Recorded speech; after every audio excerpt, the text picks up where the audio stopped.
साल 1848 जात पात छुआछूत और भेदभाव से अनजान ज्योतिबा फुले एक रोज अपने दोस्त के घर शादी अटेंड करने के लिए जाते हैं, जहां उनके दोस्त के माता पिता द्वारा उनकी जाति की वजह से उन्हें यह कहकर बेइज्जत किया जाता है कि वह वर्ण व्यवस्था के अनुसार शूद्रों में आते हैं, जिन्हें नीच यानी कम दर्जे वाला माना जाता है। उन्हें खाना खिलाए बगैर ही शादी के फंक्शन से भगा दिया जाता है, जिससे दुखी होकर वह घर के लिए रवाना होते हैं। और कुछ दूर जाने के बाद रास्ते में उन्हें कमर में झाड़ू और गले में मटका लटकाए हुए एक शख्स दिखाई पड़ता है, जो उनसे कहता है कि अब तो मान ही लो कि तुम भी हमारे जैसे हो, जिसकी कीमत बड़े जातियों की नजरों में एक पैसे की भी नहीं है। इस घटना के बाद ज्योतिबा फुले ने जात पात और भेदभाव के खिलाफ एक ऐसी मुहिम छेड़ी जिसने मनुवादियों की नाक में दम कर दिया और वह देश के इतिहास में हमेशा हमेशा के लिए अमर हो गए। आखिरकार ज्योतिबा फुले ने समाज सुधार के लिए क्या किया, जात पात और भेदभाव के खिलाफ उन्होंने अपनी लड़ाई कैसे लड़ी, समाज को बदलने के लिए उन्होंने क्या बलिदान दिया और क्यों उन्हें महात्मा कहा जाता है। आखिर क्या है उनकी पूरी कहानी, जानेंगे आज के इस एपिसोड में। तो चलिए वीडियो को शुरू करते हैं।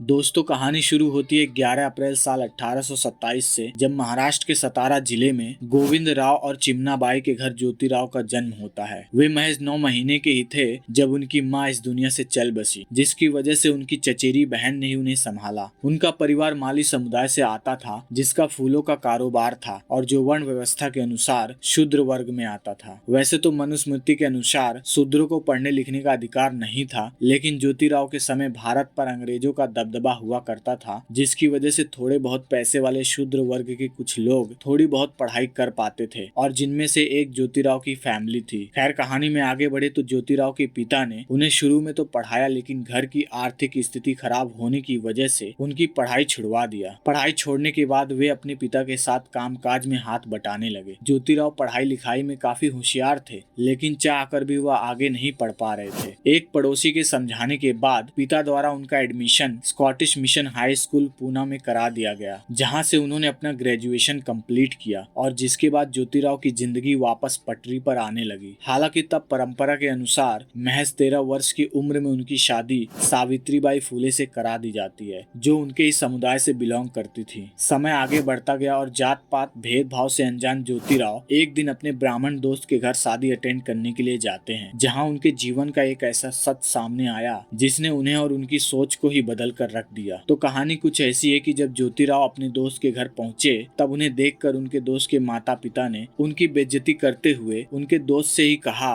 कि इस लड़के को शादी में क्यों बुलाया है, जानते नहीं कि यह नीची जाति का है, ये शूद्र है और शूद्रों को घर पर खासकर किसी फंक्शन में नहीं बुलाना चाहिए। इनके आने से हमारा धर्म भ्रष्ट हो जाता है और चीजें अशुभ हो जाती हैं। फौरन इसे यहाँ से जाने के लिए कहो। दोस्त के माता पिता की बातें सुनने के बाद ज्योतिराव वहाँ से फौरन घर के लिए निकल पड़े, जहाँ रास्ते में उन्हें कमर में झाड़ू और गले में मटका लटकाए हुए एक अछूत मिला, जिसने उनसे कहा कि अब तो मान लो कि तुम भी हमारी ही तरह हो। इतना कहकर वह व्यक्ति वहां से चला गया। घर जाकर उन्होंने पिता को जब सारी बात बताई, तब उनके पिता ने कहा कि मैंने तुम्हें पहले ही मना किया था कि ऊंची जातियों से ज्यादा घुलो मिलो नहीं, हम शूद्र हैं, जिसे समाज में कम दर्जे वाला माना जाता है। दोस्तों, इस घटना के बाद ज्योतिराव ने छुआछूत, जात पात और भेदभाव के खिलाफ मुहिम छेड़ दिया, जिसने उन्हें महान समाज सुधारकों की लिस्ट में शामिल कर दिया। वे इस बात को समझ चुके थे कि सदियों से समाज के दबे कुचले लोगों को पढ़ने लिखने से रोका गया, जिसकी वजह से सभी मानसिक गुलाम की तरह जीने पर मजबूर हो गए हैं। खासकर महिलाओं को शिक्षा से दूर किया गया और उन्हें घर में एक गुलाम की तरह रखा गया, फिर चाहे वह ऊंची जाति की महिला हो या फिर नीची जाति की। उन्होंने देखा कि कैसे अनटचेबल्स को समाज से दूर रखा जाता है। उनके पैरों के निशान मिटाने के लिए उनके कमर में झाड़ू और थूक से अपवित्र होने से बचने के लिए गले में मटका लटकाने के लिए मजबूर किया जाता है। उन्होंने देखा कि कैसे अछूत महिलाओं को निर्वस्त्र होकर नाचने पर मजबूर किया जाता है, और उन्होंने यह भी देखा कि कैसे जवान विधवा महिलाओं का सिर मुंडवाकर उन्हें हर सुख से दूर किया जाता है। समाज की इन सभी बुराइयों को देखकर उन्होंने महिलाओं को एजुकेट करने का लक्ष्य बना लिया। वे शिक्षा की ताकत को समझते थे, इसलिए सबसे पहले अपनी पत्नी सावित्रीबाई फुले को पढ़ाया और टीचर की ट्रेनिंग दिलाकर उन्हें भारत की पहली महिला टीचर बनाया। इस तरह उन्होंने 1 जनवरी साल 1848 में पूना के के भीड़ेवाड़ा में लड़कियों के लिए पहला स्कूल शुरू किया, जो समाज के उच्च वर्गों को बर्दाश्त नहीं हुआ और दोनों को अपने समाज और घर से बाहर निकलवा दिया गया। हालांकि ज्योतिराव और सावित्रीबाई फुले दोनों ने ही मिलकर इस मुश्किल घड़ी का सामना किया। फिलहाल घर और समाज से बाहर निकाले जाने के बाद ज्योतिराव अपने दोस्त उस्मान शेख के घर रहने के लिए चले गए, जहां उन्होंने उस्मान शेख की बहन फातिमा शेख को भी पढ़ाया और इस तरह टीचर की ट्रेनिंग देने के बाद फातिमा शेख भी मुस्लिम समाज की पहली महिला टीचर बनी, जिसके बारे में बहुत ही कम लोग जानते हैं। साल 1852 आते आते ज्योतिराव ने पुणे में 3 अन्य स्कूल खोला, लेकिन 1858 में कुछ कारणों की वजह से उन्हें उन तीनों स्कूलों को बंद करना पड़ा। दोस्तों, समाज को जगाने के लिए ज्योतिबा फुले ने अपने काम को और तेज कर दिया, जिसमें उनकी पत्नी उनका पूरा साथ दे रही थी। उन्होंने विडो रीमैरेजेस यानी कि विधवा महिलाओं की दोबारा शादी करवाने के लिए मुहिम चलाया। साल 1863 में जब काशीबाई नाम की एक ब्राह्मण विधवा महिला प्रेग्नेंट हो गई और काफी कोशिश करने के बाद भी उसका अबॉर्शन नहीं हुआ, तब डिलीवरी होने के बाद उसने अपने बच्चे को जान से मारकर कुएं में फेंक दिया। जब यह खबर पूरे इलाके में फैली, तब उस महिला को हत्या करने के अपराध में जेल में डाल दिया गया। इस घटना की पूरी जानकारी जब ज्योतिबा फुले तक पहुंची, तब उन्हें काफी दुख हुआ। इसलिए उन्होंने अपनी पत्नी के साथ मिलकर इन्फेंटिसाइड प्रिवेंशन सेंटर शुरू किया, ताकि प्रेग्नेंट हुई विधवा महिला अपने बच्चों की डिलीवरी सेफ और सीक्रेट तरीके से कर पाए और अन्य बच्चों को मरने से बचाया जा सके। 24 सितंबर साल 1873 में उन्होंने सत्यशोधक समाज की स्थापना की, जिसका मकसद महिलाओं, अछूतों और शूद्रों को उनके हक अधिकार दिलाना था। Satyashodhak Samaj human wellbeing, happiness, unity और इक्वालिटी के आइडियल्स पर बेस्ड था। साल 1876 आते आते सत्यशोधक समाज से 316 मेंबर्स जुड़ गए, जिसमें सभी समुदायों के लोग थे। समाज के जरिए अपने आइडियाज को और अधिक तेजी से फैलाने के लिए सत्यशोधक समाज ने 1877 से लेकर 1857 के बीच दीनबंधु नाम का न्यूज़पेपर पब्लिश किया। इस ऑर्गेनाइजेशन ने इंग्लिश भाषा में एजुकेशन हासिल करने पर भी ध्यान दिया। इसके साथ ही इसने समाज में फैले रूढ़िवादी परंपरा का काफी विरोध किया और ब्राह्मणिकल सिस्टम को सीधे तौर पर चैलेंज किया। साल 1882 के दौरान एजुकेशन कमीशन हियरिंग में ज्योतिबा फुले ने लोअर कास्ट बच्चों की पढ़ाई के लिए आवाज उठाई। उनका कहना था कि लोअर कास्ट को कम से कम प्राइमरी एजुकेशन फ्री में दी जाए और जिसे हर गांव के लिए कंपलसरी बना दिया जाए। हाई स्कूल और कॉलेजों में लोअर कास्ट के लोगों को ज्यादा इंसेंटिव मिले, इसके लिए भी उन्होंने आवाज उठाई। दोस्तों, साल 1873 में उन्होंने गुलामगिरी नाम से एक किताब पब्लिश किया, जिसमें कास्ट सिस्टम को काफी क्रिटिसाइज किया गया। यह किताब सदियों से सताए और हाशिए पर रहने वाले समुदायों, खासकर दलितों की मुक्ति और सामाजिक उत्थान की वकालत करती है। इसने भारत में 19वीं सदी के सामाजिक सुधार आंदोलनों में इम्पोर्टेंट रोल प्ले किया। दोस्तों, उन्होंने अपनी पूरी जिंदगी समाज के दबे कुचले लोगों और महिलाओं के उद्धार के लिए लगा दिया। आखिरकार एक महान समाज सुधारक के रूप में 28 नवंबर साल 1890 को उनकी मृत्यु हो गई और वह इस दुनिया से हमेशा हमेशा के लिए चले गए। खैर, उनके कार्यों को एक सिंगल वीडियो में नहीं बताया जा सकता। वैसे हम उनसे काफी कुछ सीख सकते हैं, जिनमें से सबसे इम्पोर्टेंट है एजुकेशन हासिल करना और गरीब, साथ ही साथ समाज में सताए हुए लोगों की मदद करना। अभी के लिए बस इतना ही। उम्मीद करते हैं कि आपको यह वीडियो पसंद आई होगी। वीडियो अच्छी लगी हो तो इसे लाइक और शेयर जरूर करें। साथ ही हमारे काम को सपोर्ट करने के लिए इस चैनल को सब्सक्राइब भी करें। धन्यवाद।